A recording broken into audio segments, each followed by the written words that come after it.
We believe life and love never dies, and the experiences in our lives have given us a calling to share and explore what we call surviving death and dying, which is the name of our podcast. So, welcome to our Facebook Live segment. It is already January 6th of 2022. What have you done for yourself to start off the new year? Yeah, for me, I haven't really started anything, but hopefully I will soon. But I also want to just say we're here using Facebook Live to build a community for people who are curious about life after death and find it especially comforting when coping with loss.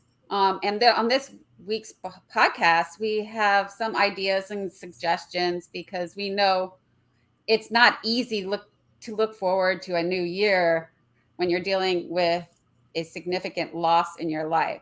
So we suggest take baby steps, be easy on yourself, and don't stop trying. That's right. And just as you said, you haven't started yours. And you know what? That's okay. I forgive you, Trisha. I will confess and be open and honest too. I've sort of been rolling them out. I didn't just say January 1st, these are all things I'm doing, but I have been starting to do things. And I'm curious because, our big talk about this is how you're doing starting a new year. And you are now starting, another year without your parents. And I know you struggle. So, is part of it just finding that motivation? How are you doing?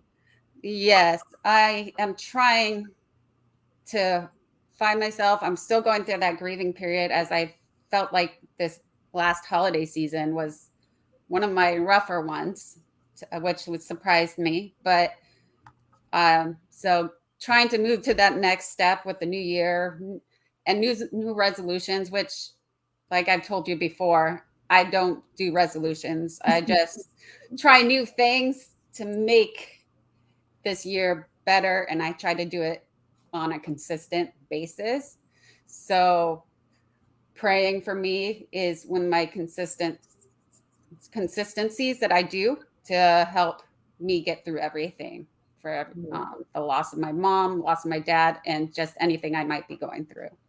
Are there going to be any new habits that you try to do or apply? And we're going to step away from the word resolutions because Yes, that does have a stigma. it People, does. I think every day is a new day. So I like to reset at the beginning of a year and set out my goals for every day. And I've actually hit 700 consecutive days, a streak on Duolingo. So Oh, well, that's look been at the you. best one I've ever. Now, I'll give you a secret though. You can, when you set your parameters requirements for a streak, you can say how much it really is, 10 minutes or one lesson or 10 points or whatever. And I did set it low so that on my busy days, I could still achieve my goal, Right. but I've done it. So it's, then I add something else, and that's what I mean too about kind of the rolling out of new goals. I need to get back to a regular walk. It was Yeah. rainy here for an unusually long period of time, and I got out of going outside and walking. And now I have no excuse, and I'm not going out and walking. Right. I So know. That's one thing I probably should start up for myself is to get outside more and start walking and getting that exercise. Since with after my back surgery, I've been taking it slow on my exercise progress. Now I can walk a little bit more. So that is one of my goals for this year. And I'm curious for anybody listening, and I know Erin's on there. Hi, Erin. Welcome. Thank you for noticing. We have a new logo, a new background. Part of it's figuring out the technology. Yes. But tell us, write in the comments if you've started any new goals for the year or new habits for the day, each of your days. I do like adding on to the things I've done. And some of these things I think we have to always consider are going to be things that we can look forward to and enjoy and not Right. things we would dread. And you know, sometimes you might just even write down all the new stuff that you've done. So by the end of the year, you can look back and go, I actually did all of this. right, And that is kind of exciting to look back at. And right. I might actually do that and for myself. And a new goal for me would also be read more frequently because I'm not a big reader. So Right. maybe because we're reading more about everything that we're talking about, I need Right. to push myself a little bit more on the reading. I keep throwing more books at you. Yes. So that's a challenge for me, but I'm going right. to do it. So Right. And it should be challenges that you look forward to and don't dread. So if you start dreading reading any of the books, maybe it's the content of the books and we have to switch it up for you. So far the books that we're reading, I'm enjoying. So That's it's not good. that, it's just me actually picking up that book and sitting down and reading it. It's that time that I need to set aside because I'm a TV person. So for me to turn off that TV and read. And that's why it's not bad to also use Audible, because then you can go for a walk and listen to a book. Right. Or ride in the car and listen to the book. Or I also listen when I'm getting ready in the morning. I'll turn on my audiobook or doing laundry. Yeah. For me, though, I have to have the book also. So I'm listening to it and reading. So it's kind of hard to do in the car Right. But yeah, that's a good idea for people that don't like to go sit down and read. Yep. Maybe they're a slower reader like I am, and reading is just a hassle sometimes. And tomorrow is a new day. So don't give up. Be easier on yourself, as we said a second ago.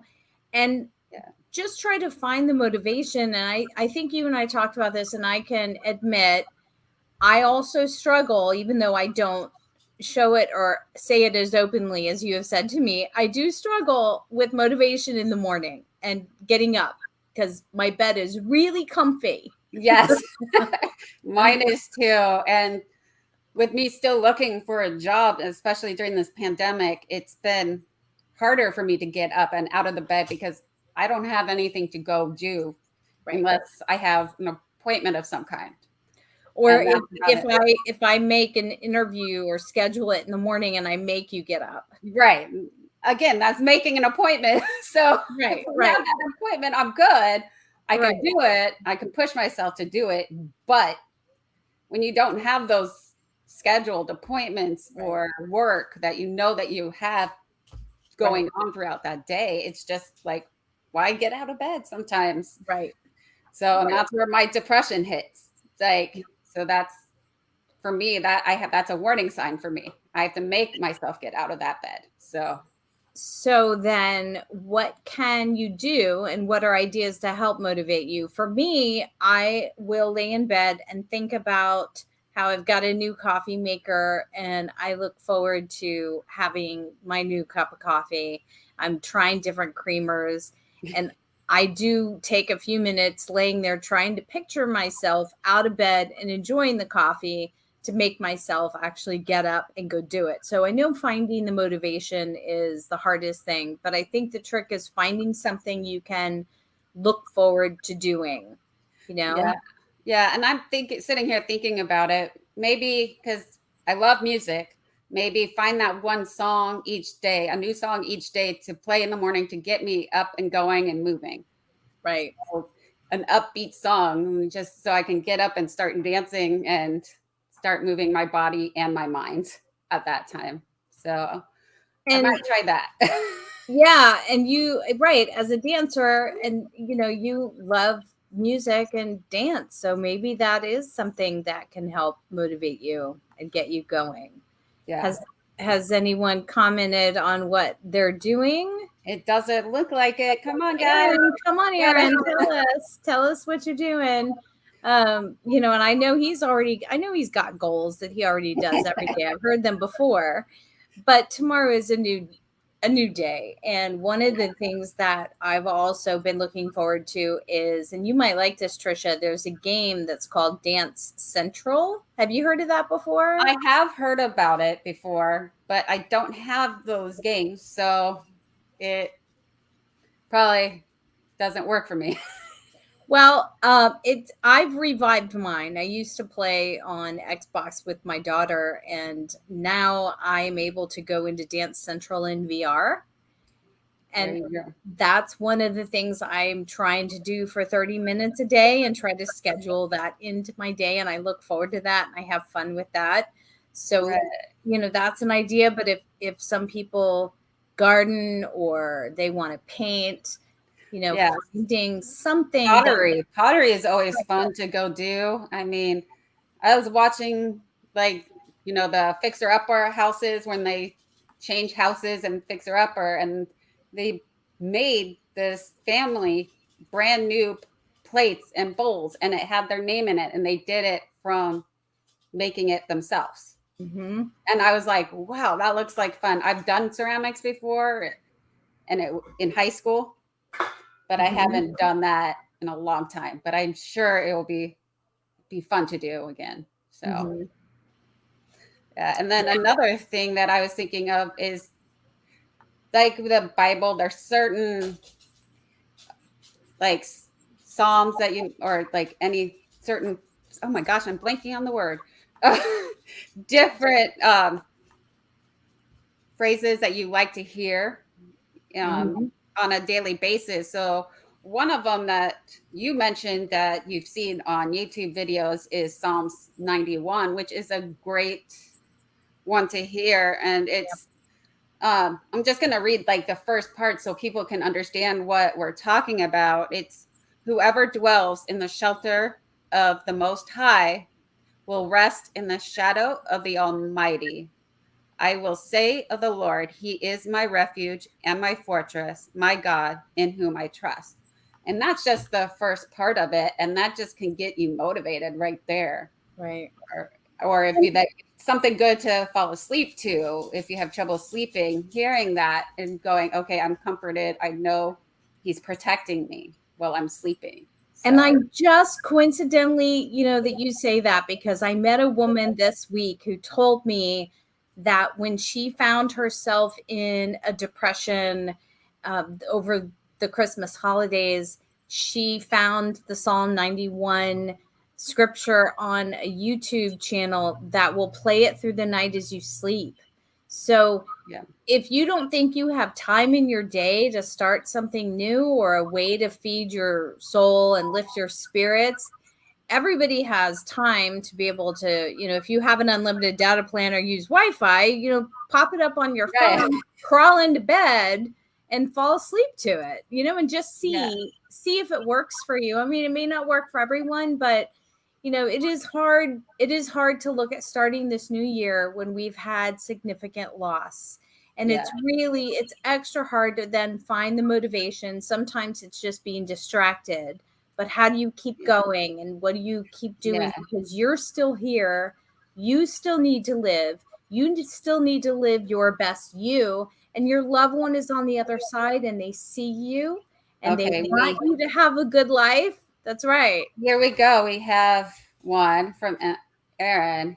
He's been concentrating on reducing activities to have more needed time for himself. That is a great thing to do. Absolutely. That's a good one, Aaron. Thank you for sharing that. Making those little changes for yourself is really important. And it's very good that you're doing that. Awesome. Kudos to you. Welcome, Tony.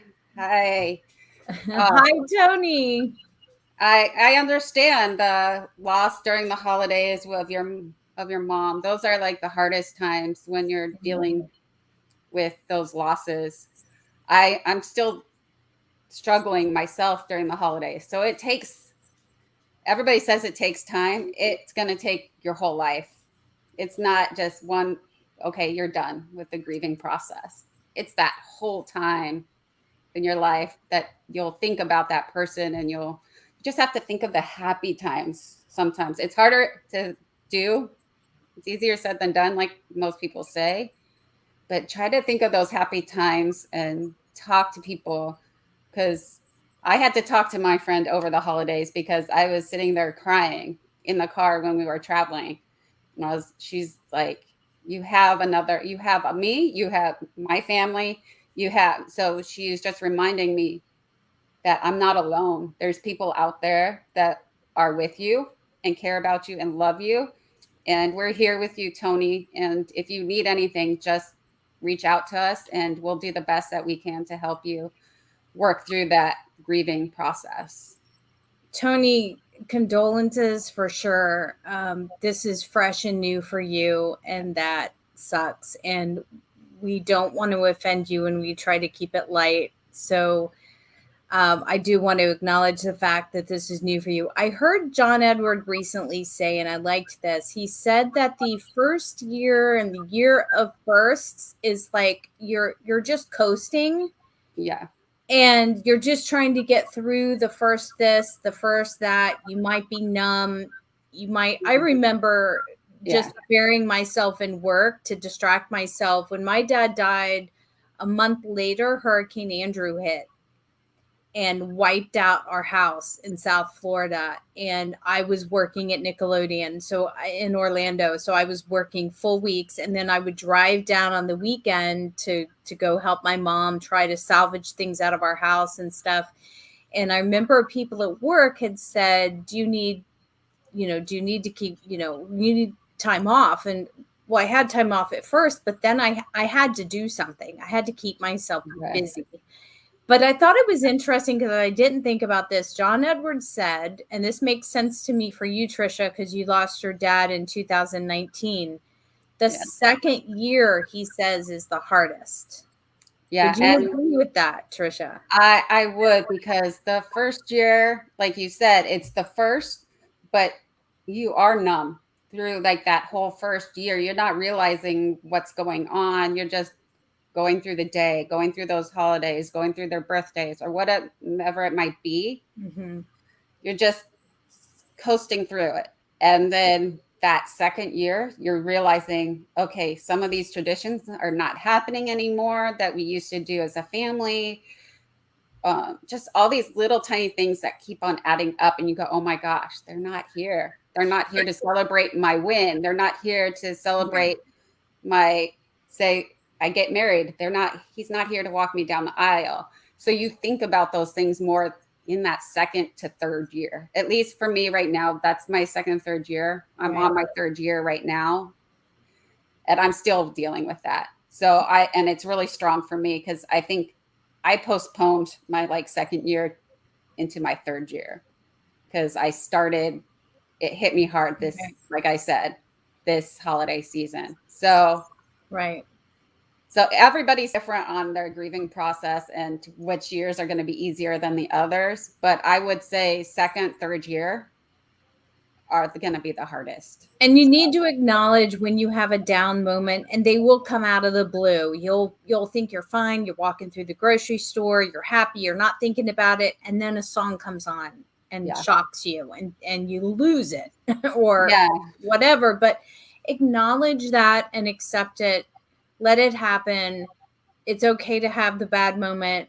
But you also have to try to pick yourself up and move on at some point and keep going through your day. So one of the other things we talked about Monday was also finding a way to feed your spirit and your soul. And that's why we like to talk about where our spirit goes after they pass, because we find it healing. And Tony, your mom is still around you. And I don't know if you have felt her presence yet, or if you have anything like that you would love to share with us in your comments. But for me, what I'm doing this year for my spirit and my soul is I've started to pick up I'm trying to do some new bedtime routines with meditation and getting better at focusing and, praying and meditation, whatever your religious background is. They can do the same thing, have the same benefits to your soul and your focus. Yeah.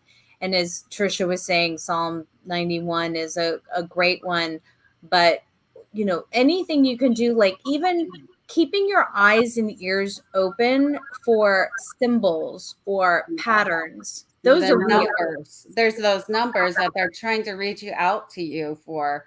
You see the 1111 on your clock, and you don't just see it one time. You see it, you open, you're on page, say you're reading a book, 1111. So there's that 111. They're trying to tell you something. So kind of use that. Right. They're trying to tell you something, that they're okay, they're with you, they love you. Just whatever it is you need, they know, and that's what they're trying to tell you. And when you acknowledge that and you ask for it or welcome it, it will happen more. And like for you, Trisha, you see butterflies and you have certain ones to identify with your mom and certain ones to identify with your dad. Yeah. And I did see one occasion, like a little while ago, and it was my dad, I believe. And I was at the auto mechanic, and my dad's probably going, I told you should have done this earlier. But he's flying around laughing at you. Yeah. Saying, well, if you kept up that oil, you've been fine, or whatever it was going on with my car. But he was probably laughing at me going, should have kept that up. Ha ha ha. Here I am watching over you now, watching you just sit there for like 3 to 4 hours waiting for your car to get fixed. But those little things will help you, or those happy moments, because then you think of what he did for you during the times that he was alive. Like, he always helped me with my car. Like, if my battery died, he would go drive to wherever I was and jump start my car, or, you know, or if I didn't have enough money, he would help a little bit, not the whole thing, because I would pay the majority. I'd be like, I'm short like this much. And he's like, here. So you have those little things that make you happy. Like, you knew he was there physically, but now you know he's there as your soulmate. He's a soul right next to you. He's an angel who's with you at all times. And that's comforting to me. And we've heard a couple of times from people where right after their loved one passed away or soon after, they felt a warm embrace that was really comforting. And it's funny when they tell that story, because they're always saying, well, I don't know if that was real or not. They're very shy. That's real. And it is. Accept and acknowledge and embrace if you feel something like that.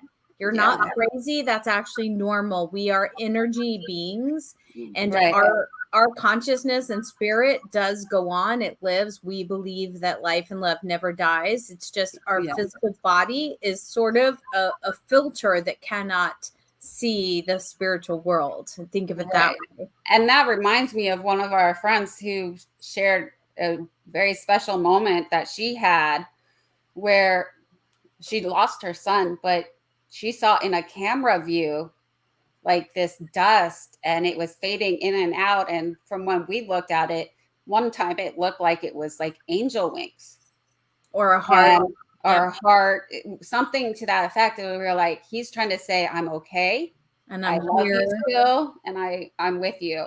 So any little things that's going to make you smile, because I know that made our friend smile when she saw that. Oh, and she got it on her camera. Yes. And not by really not even really recording it because she saw it. It was in like her backup camera. Yeah. That she saw. So it wasn't something she was like filming here, and going, oh, look at that. No, it was. She was able to. Yep. And it went on for 30 seconds and it pulsated like this mist. I've never seen anything like it. I got chills when I saw it, and it wasn't scary. This was comforting to her.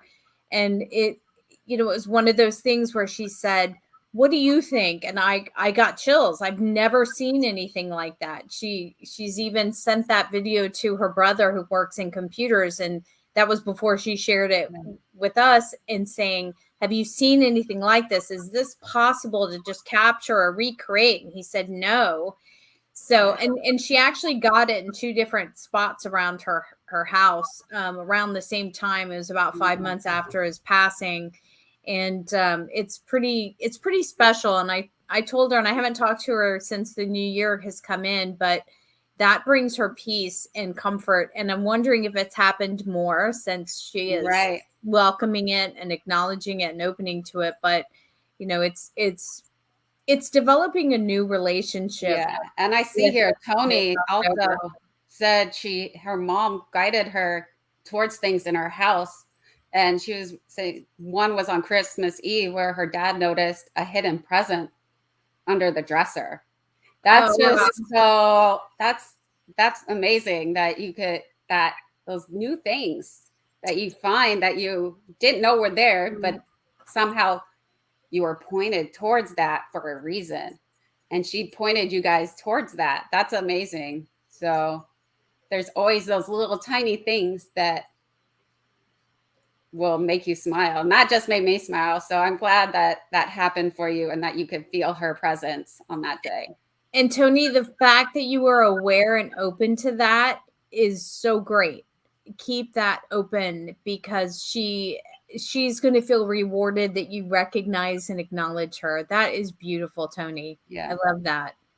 I love that. Thank you for sharing that. Yeah. Well, you know, just think about something new you can do even to honor her or a ritual. You know, my cousin had made a promise to her brother that she would think about him every day. And to make sure she would do that, she put a picture on her dresser of her and her brother when they were little, and then a picture of them from her wedding, which was the last time they had taken a photo together.